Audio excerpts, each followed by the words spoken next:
שלום לכולם וברוכות הבאות לעיניים על עזה, ההתכנסות היומית שלנו שהיא מעין חיבור של מחאה ולמידה.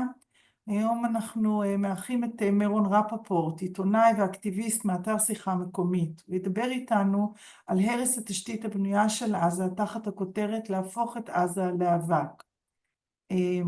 כמו בכל יום, מירון ידבר במשך 8 דקות, ואחר כך נשאיר זמן לדיון קצרצר. אני מזכירה שמי שרוצה לשאול שאלה, מוזמנת לכתוב אותה בצ'אט, ואני אקריא אותה, את השאלה למירון, ותרגישו חופשי לשים את השאלות בצ'אט כבר במהלך ההרצאה. ברוך הבא מירון, ותודה רבה שבאת. תודה שאתם מארחים אותי. טוב, אני מקווה שאני בתוך ה8 דקות. אז אני בדצמבר 23, כלומר חודשיים מתחילת המלחמה, פרסמתי כתבה שהכותרת שלה הייתה האם מה שישראל עושה בעזה הוא דומיסייד. דומיסייד זה איזשהו מושג חדש יחסית, שמציין גם איזושהי לקונה במשפט הבינלאומי, כי הרס בתים ללא הצדקה הוא פשע מלחמה. לעומת זאת, הרס של מרחב עירוני שלם, אין לו בדיוק איזו הגדרה משפטית, הוא לא מוגדר כפשע נגד האנושות או כג'נוסייד, למרות שברור שיש קשר בין הדברים, ושהרס של תשתית אורבנית כל כך נרחבת הוא גם כלי לקראת ג'נוסייד. אני יצאתי לדרך כבר אז, גם בעיקר על פי קצת עדויות שקיבלתי, אבל בעיקר על פי דברים כתובים ודברים שפורסמו, כי היה ברור שהרס גדול, חלק גדול מההרס בעזה, כבר אז, לא היה קשור לקרבות עצמם, אלא נעשה אחרי המלחמה, אחרי שהסתיים קרב. אנחנו זוכרים אולי את פיצוץ הפרלמנט הפלסטיני, פיצוץ בתי המשפט, אוניברסיטת אל-אזהר, וגם עשרות בניינים בשג'אעיה ובמקומות אחרים שנעשו לעיני המצלמות תוך כדי התפארות של החיילים בעניין הזה. ההסברים היו הסברים כביכול צבאיים, צרכים מבצעיים, כאילו צריך להרוס את זה, אבל היה ברור שהרס כמו של הפרלמנט או של בית המשפט הוא הרבה יותר נרחב מזה. בינואר 24 כבר פורסמה במקום הכי חם בגיהנום כתבה שדיברה על כך שבעצם בכל מה שנקרא אזור החיץ, שזה בערך קילומטר לתוך גבול הרצועה, לתוך הרצועה, הצבא ביצע הרס שיטתי של כל המבנים הסמוכים לגדר במרחק קילומטר לעומק הרצועה, מבלי שהופללו כתשתיות טרור. זה מה שנכתב שם. היום, רק שנבין, בערך 130 קילומטר מרובע משטח הרצועה מוגדרים כאזורי חיץ כאלה. זאת אומרת, כבר אז היה הרס מאוד גדול. אחרי זה ראינו גם באזור נצרים כמובן, הרס מאוד גדול. במאי 25, כלומר לפני חודשיים, אני פרסמתי יחד עם אורן זיו כתבה על ההרס הכללי, על ההרס בעצם כמטרה המרכזית של הצבא בעזה. זאת אומרת, כפעולה המרכזית של הצבא בעזה. הכותרת של הכתבה הייתה להרוס כדי שלא יוכלו לחזור, והטענה המרכזית שהובאה מפי יותר מ10 חיילים שדיברנו איתם, וגם הרבה דברים שפורסמו באופן, בתקשורת באופן עצמאי, וגם סרטונים ללא קץ, היא באמת שההרס הפך לפעולה הצבאית המרכזית שהחיילים, בעצם השגרה שלהם הייתה שגרה, הם קמו בבוקר, הם קמים בבוקר, ובעצם מה שהם עושים, הרבה פחות מאשר התקלויות עם אנשי חמאס, זה דבר יחסית נדיר, הם בעיקר יצאו והרסו מבנים.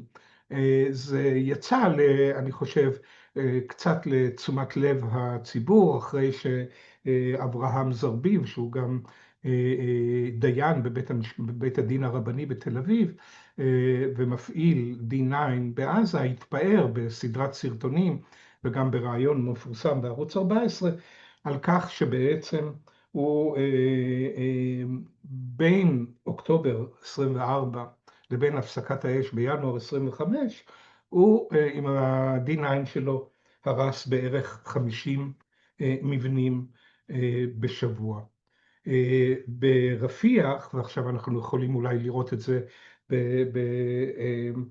בניתוח ויזואלי שעשה עבורנו, עבור שיחה מקומית, החוקר אריאל כאן, ברפיח, אחרי שצה"ל הפר את הפסקת האש במרץ 25, זה ממש הפך לשיטה.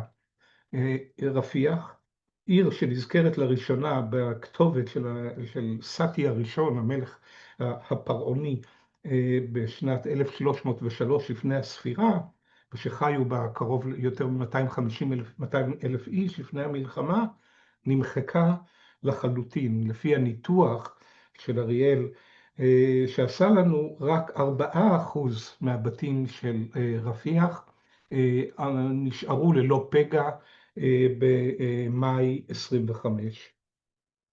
מאז זה בעצם רק ממשיך.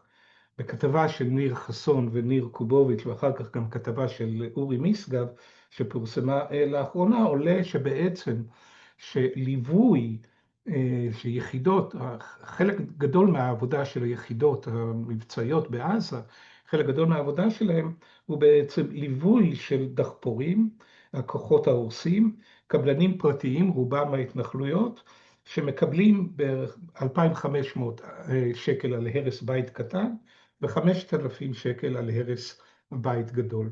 ח'אן יונס היא בדרכה להפוך לרפיח, לפי הערכה של ניתוח צילומים מהאוויר האחרונה, אומרת שבערך 50% מהבתים שלה נהרסו.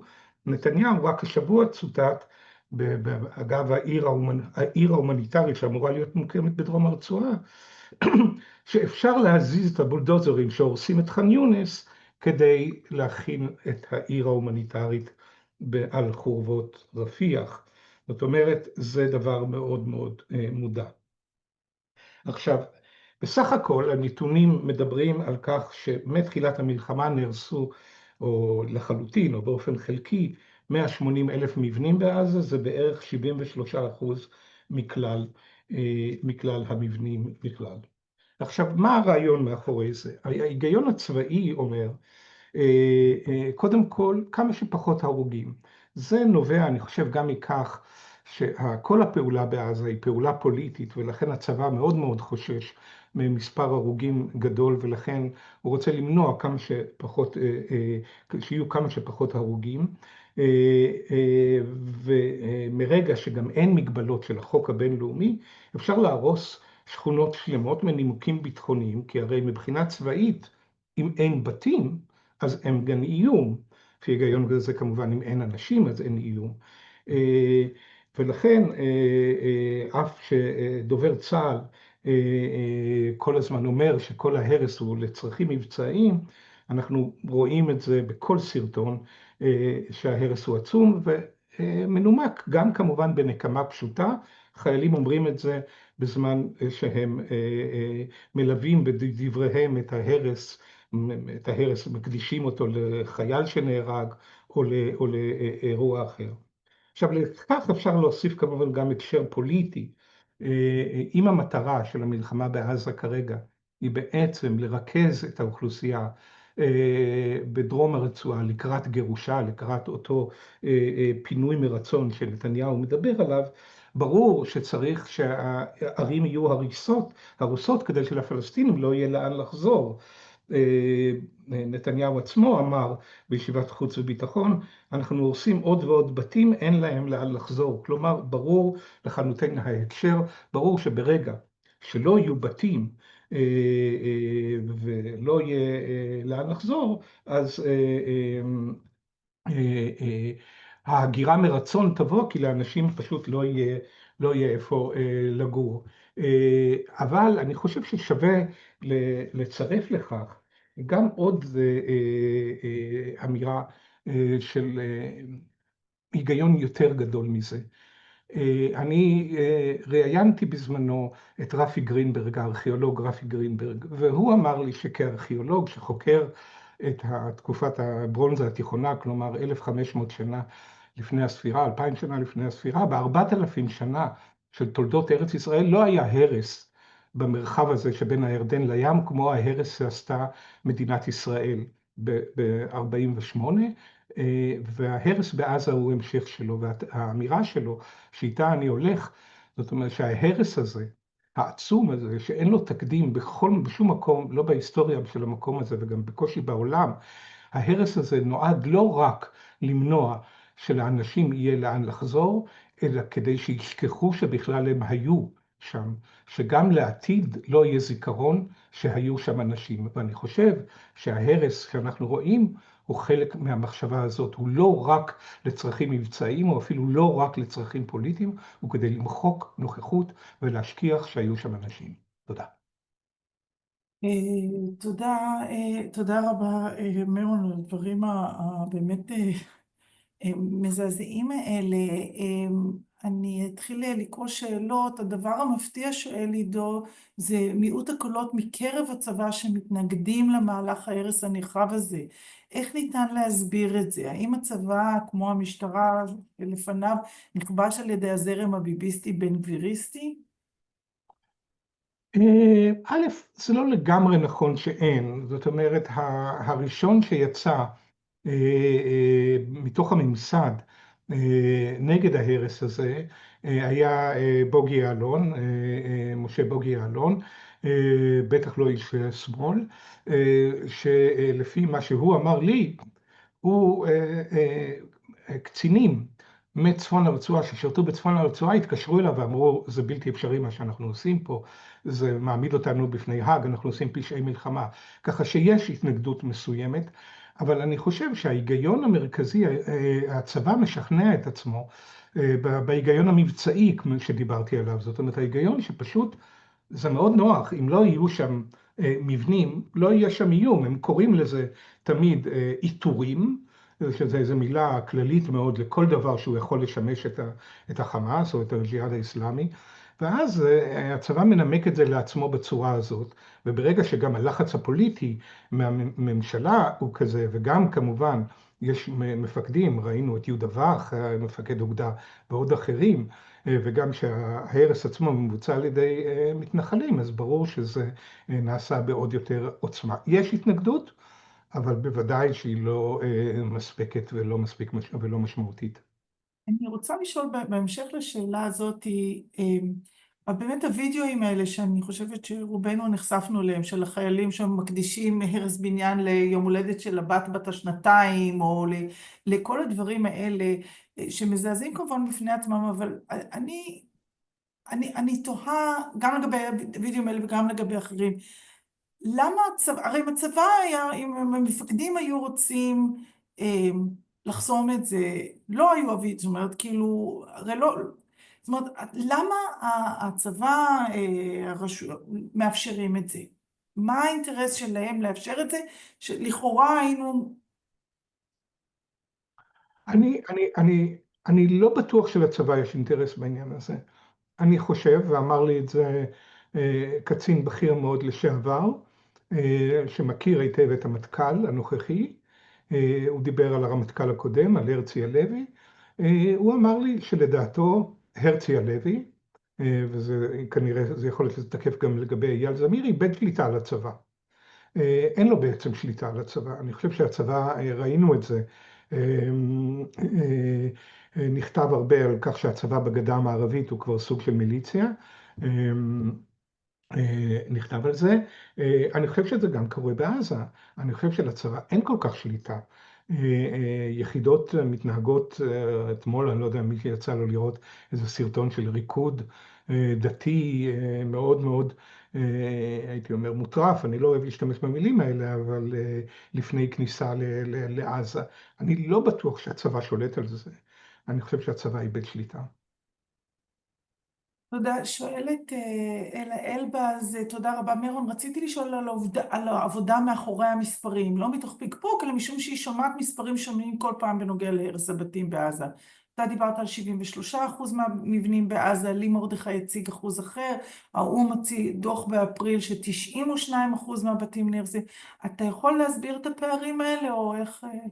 תראה, זה מתבסס הכל על, כמובן, על ניתוחים של צילומי אוויר, והשאלה, ברור השאלה היא האם בית ניזוק או בית נהרס לחלוטין. אפילו את זה קשה קצת לקבוע מהאוויר. יש נתונים מסוימים לגבי הרס מוחלט. כן, הם משתנים, זה מתבסס על צילומי אוויר. ברור שההרס הוא עצום, בין אם זה 73% או 80%, ההרס הוא עצום. אני עדיין, שוב, סתם, בתמונות שאני רואה באל-ג'זירה, אני רואה שכונות, במיוחד אני חושב באזור דיר אל-בלח ומה שנקרא מחנות המרכז, אל-מראסי ואחרים, וגם באזור העיר עזה עצמה, הלב של העיר עזה, שרואים בתים, רואים רחובות עומדים, ככה שברור שלא הכל נהרס, אבל אין ספק שההרס הוא עצום, והנתונים הם משתנים, אף אחד לא הלך וספר מהקרקע. שאלה נוספת על המימון, מי מממן את התשלום של הרס הבתים? זאת אומרת, זה תקציב הביטחון, זה התקציב של הצבא? שוב, אלה דברים שלא אני פרסמתי, אז אני לא יודע, אבל ממה שאני מבין זה תקציב של משרד הביטחון.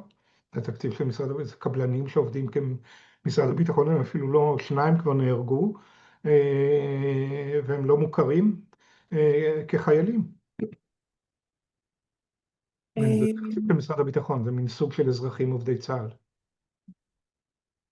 יש פה עוד שאלה, האם הצבא, או יש לך עדויות לזה שהצבא מביא מתנחלים לתוך שטח עזה לבצע את הפשעים האלה? אין ספק, אין ספק. יש עדויות חד משמעיות בעניין הזה. גם אחד מהמפעילים האזרחים שנהרג הוא תושב של איזשהו מאחז, והוא נקבר במאחז שלידו נקבר ה-D9 שלו. כמעט כמו שהיו קוברים פרעונים יחד עם הפרפנליה שלהם, אז כן, קברו אותו יחד שלצידו ה-D9 שלו. כן, כן, יש עדויות חד משמעיות בעניין הזה. הם מגיעים כאזרחים, לא כחיילים? הם מגיעים גם כחיילים, היחידות הצמ"ה, מה שנקרא, היחידות בתוך חיל ההנדסה, גם חלק גדול מאנשי הצמ"ה שמפעילים את ה-D9 מטעם הצבא הם חיילים, אבל באמת אותו זרביב הוא איש מילואים, תושב התנחלות, והוא חייל. היום מה שקורה זה שממש מפעילים אזרחיים, רואים את זה גם, אלה לא D9 של הצבא, אלא ממש דחפורים אזרחיים לכל דבר שנכנסים, ואנחנו מכניסים אזרחים פנימה. תודה, הנה אני רק מציינת שנמרוד שם לינק בצ'אט לכתבה מהארץ על קיבלנו אישור להרוס בתים גם בשבת בגלל שמתקרבת עסקה. יש פה עוד כמה שאלות, אולי אני אשאל אותן ביחד כי נשאר לנו דקה או שתיים. האם ניתן לדמיין בכלל שזה הפיך במהלך דור או שניים כל ההרס הזה? זו שאלה אחת. שאלה שנייה, אם אתה יודע מה עמדת פוליטיקאים ממפלגות המרכז וראשי המחאה הקפלניסטית בנושא ההרס. לגבי שיקום, ברור שכרגע זה נראה מזעזע, אבל אני זוכר שהייתי בטוקיו, ואזורים, טוקיו חרבה לחלוטין במלחמת העולם השנייה, נשרפה לחלוטין, האמריקאים שרפו אותה לחלוטין, והיום היא עיר משגשגת. זה לקח, הייתי לפני 25 שנה, אז זה היה, לא יודע, 50 שנה אחרי המלחמה, וזה היה הרבה קודם, היא כבר הייתה בנויה, דברים כאלה קורים בהיסטוריה. לגבי השאלה השנייה שהייתה על הפוליטיקאים ממפלגות. הפוליטיקאים, אני דיברתי כמה פעמים עם יאיר גולן בעניין הזה, הוא הביע בהחלט הסתייגות חריפה מהדבר הזה, וחשב שזה קודם כל זה לא מקצועי מבחינה צבאית, אבל